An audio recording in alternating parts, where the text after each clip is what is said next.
और इस वक्त की एक अहम और बड़ी खबर आपको देते हैं। मुल्क भर में इंडिगो फ्लाइट्स ताखीर का शिकार। जी हां, मुल्क भर में इंडिगो फ्लाइट्स ताखीर का शिकार। अमले के अरकान की अदम दस्तियाबी के बाद परवाजों में ताखीर हुई है।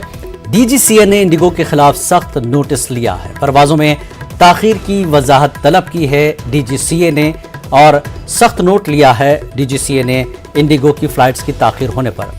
तो मुल्क भर में इंडिगो फ्लाइट्स ताखीर का शिकार हुई हैं। अमले के अरकान की अदम दस्तियाबी पर परवाजें ताखीर का शिकार हुई हैं। डीजीसीए ने इंडिगो के खिलाफ सख्त नोटिस लिया है और परवाजों में ताखीर की वजाहत भी इंडिगो से तलब की है।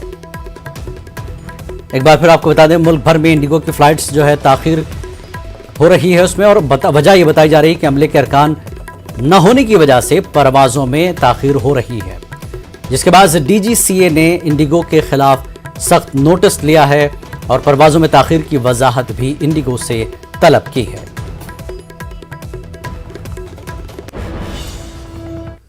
और आगे बढ़ेंगे, मध्य प्रदेश के बुरहानपुर में असदुद्दीन ओवैसी ने एमआईएम के 14 काउंसलर और मेयर उम्मीदवार के हक में वोट करने की अपील की है।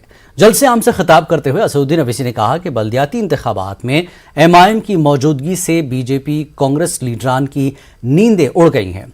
ओवैसी ने बढ़ती महंगाई और बेरोजगारी को लेकर बीजेपी पर निशाना साधा। असदुद्दीन ओवैसी को देखने के लिए लोगों में कुछ देर के लिए अफरा तफरी भी मच गई थी।